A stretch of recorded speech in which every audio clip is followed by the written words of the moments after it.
Good afternoon, everyone. Thanks for sticking to the end for my talk. My name is Clement Fung, and I'm a PhD student at Carnegie Mellon University. And today I'd like to present some work that my collaborators and I did on adopting AI to protect ICS, assessing challenges and opportunities from the operator's perspective. So ICS, or industrial control systems, are systems that control processes in critical infrastructure. These affect our everyday lives. You can think of examples like the electric power grid, water treatment systems, or manufacturing plants. And because these systems are so critical, ICS are common targets for attack. For example, in 2015 and 16, cyber attacks on the Ukrainian power grid caused several hundreds of thousands of people to lose power for several hours. Here in the United States in 2021, a cyber attack on the Colonial Pipeline disrupted oil production for several days. And finally, even in my home state of Pennsylvania, a foreign adversary attacked a water treatment plant and disrupted operations. Among many other examples, these attacks have really increased attention on securing ICS, so much so that in 2021, the US president issued a national security memorandum specifically for improving the cybersecurity of these critical infrastructure control systems. So before I talk about ICS security, let's talk about current practice in protecting these ICS and what that process looks like. Given an industrial process, this process will often interact with one or more different low-level controllers. These are referred to as PLCs if you're familiar with the community. And the information from these controllers is then aggregated into a higher-level control system with a user interface. Terms like SCADA or HMI are used in this community.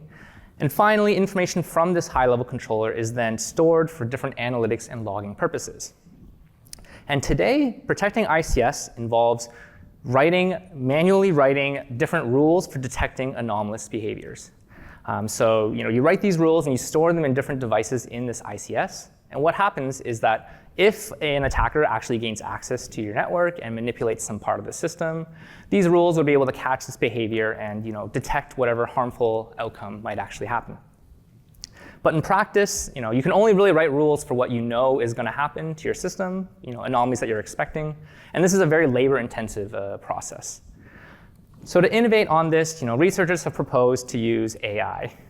And the way this is done, if you were to read a research paper in this space, the common story is that you can train an AI model on some time series representation of ICS data, deploy this model into a central server, such that, again, when this attacker infiltrates your network and manipulates a part of your system, this AI model is now able to detect this attack or detect this anomaly with very high accuracy, and notably detect the types of behaviors that pre-programmed rules might miss.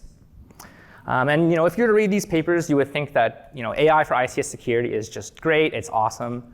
But in practice, the story is a little bit different. The most recent survey of practitioners in ICS found that only 10% of organizations said they were using AI in their industrial networks, and 19% claimed to be experimenting with AI. So what we're seeing right now is that there's this gap between what research is really proposing and suggesting, and what is actually happening in practice. And in this work, we'd like to interview practitioners who work on protecting ICS to better understand their different practices, pain points, and requirements. And when I talk about practitioners who work on protecting ICS, who exactly do I mean? I'll give a quick overview here. So let's assume that there's an alarm raised in one of these central, let's say, SCADA servers. What often happens next is that this alarm is forwarded and shown to a lead operator or an engineer who diagnoses this alarm and determines what needs to be done. They might then forward this notification to a field operator, someone who works closer to the industrial process. And this person would then be responsible for actually going back into the system, into the process, and correcting the potential harm.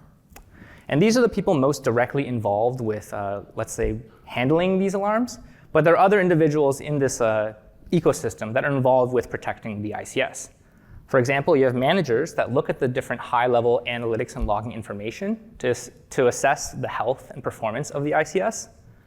You have the programmers who are writing the rules that actually live in these different controllers. And finally, you might even have vendors who might sell different pieces of hardware or software that could be used in this system. So given that there are so many different players in this ecosystem, in our work, we'd really like to collect perspectives from these different participants and people who actually work in these various roles. To do so, we recruited across a variety of channels, including social media, such as X and LinkedIn. We also sent flyers out on relevant mailing lists, and we were able to recruit 18 participants. 13 of whom worked in operations for a specific ICS, and 5 of whom worked as a vendor across ICS. And our participants also spanned multiple industries, including electricity, oil and gas, manufacturing, and water treatment. And during the initial kind of design of our study, we encountered an early challenge, which was that very few practitioners in this space actually have expertise with AI. And this makes it very difficult for them to comment on how possible it is to adopt AI. So instead, we took an indirect approach through semi-structured interviews. We instead asked practitioners about current practice in ICS, the types of technology and tasks used for alarms, how new technology is currently adopted into ICS, and their current perspectives of AI for ICS. Based on these responses, we then did rounds of qualitative coding and analysis for themes relevant to our research questions about AI adoption. Okay, so that's how we did our study, and that's enough of that. Let's actually talk about what we learned. What results did we actually find out about ICS? In our paper, we have many different results. I highly urge anyone interested to read more. But I'll quickly here emphasize just 3 major types of findings.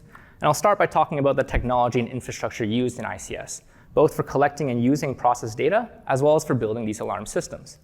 And then if we were to adopt AI into these types of environments, this is exactly the data and hardware that AI would have to interact with.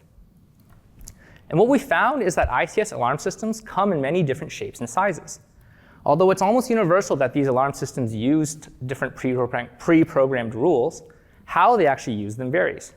Participants reported different types of logic, for example, high or low values or rates of changes, or even combinations used in alarms. Participants also reported that alarms could be written in various locations. For example, they could be written directly into sensors, PLCs, or higher level systems like SCADA. And furthermore, alarms could actually be forwarded and displayed across these different devices. And finally, the people involved with writing these alarms also changed. Participants reported that these could either be written and managed by the actual plant owners themselves or purchased and managed from a vendor. So our first takeaway concerning the adoption of AI is that because these ICS setups vary so much, it really limits the feasibility of general purpose solutions. Right now in research, there's a strong assumption that you have a centralized source of data and a centralized location for training and hosting your AI model. But in reality and practice, this is very different. We learned of decentralized sources of data and decentralized collection, different devices being used in these systems, as well as different user interfaces. What this means is that here, showing again the ICS that I showed before, you have different users interacting with this system at the same time, but with different devices, different places where alarms might be raised in this system, and that makes it very, very unclear exactly where an AI model should live, given the differences in users and data available. To further complicate things, we also learned a lot about different technical and regulatory constraints. One example I'll talk about is NERC, which places different requirements on the electric industry. And participants reported that this would really limit the types of AI-based solutions that might even be possible. All in all, I'll summarize our first takeaway by just saying that I think researchers really need to think about new deployment models for AI, specifically in ICS, based on the different devices, data, and users present. Zooming back out, I'll now talk about the second class of findings, which all concern human factors. People are involved in this process, and these would be the eventual end users of any AI-based system. So we wanted to learn about their current tasks, processes, and pain points. And what we found is that participants commonly reported different tasks that they performed that formed kind of a nice alarm workflow. So, as kind of mentioned before, humans are involved with actually setting up this system for detecting and raising alarms. But a human actually is also involved in this process for seeing the alarm, diagnosing it, and determining how to respond. And this process we call alarm diagnosis involves determining and performing these follow-up actions. And what we also found was that alarm diagnosis was often cited as quite difficult. For example, one participant reported that this was actually their greatest challenge, training staff that's still fairly new to the company what the appropriate level of response is. So given that this human task is so subjective and can be difficult for newcomers, we found that this was actually quite a challenge. It relies a lot on intuition and experience. Another task that's commonly performed involves looking through a database of alarms that were fired off in the last time period and managing and optimizing the alarm system. This was commonly referred to as alarm management, the task of using prior alarm data to improve your processes further. And another participant reported that this was a big challenge for them. For example, we looked at every alarm we had, challenged if you need the alarm and what the alarm point should be, and it actually took a significant 1.5 years of at least 10 hours a week. So even determining what should be an alarm is actually quite difficult. So this leads us to my second takeaway, which is that operators want help with tasks beyond anomaly detection. Although much of research currently focuses on training these highly accurate models for ICS anomaly detection, we found that based on what tasks practitioners actually found challenging, there are some new opportunities. For example, we proposed that you could design AI models for alarm diagnosis or for alarm management, as these are the tasks that practitioners currently have the most challenge with. Finally, I'll touch on the last type of finding where we asked directly about adopting AI into these systems and what practitioners thought. And overall, practitioners were pretty optimistic about AI's potential in this space. There was some belief that adopting AI was actually feasible. And although most research currently proposes using AI for detection, practitioners didn't actually really ask for this. Instead, they wanted to see AI used for non-critical complex tasks like diagnosis and management. And they wanted to see AI being used to assist them and make suggestions rather than automatically making predictions. One participant even suggested this. They said, we now have thousands of examples of the data was doing this, it led to this root cause analysis, and then it led to this action. And that's something we can begin looking at applying deep learning to because we have the data to train that. However, of course, almost all practitioners still had some reservations about adopting AI. For example, they cited that AI was overconfident, inaccurate, or difficult to understand. One participant reported that the management of our plant wouldn't really trust AI because they just don't have a solid understanding of how it works. Finally, we also asked participants about what they would like to see changed in the future, if AI were to be adopted. And the most common request was to increase transparency about how AI actually works.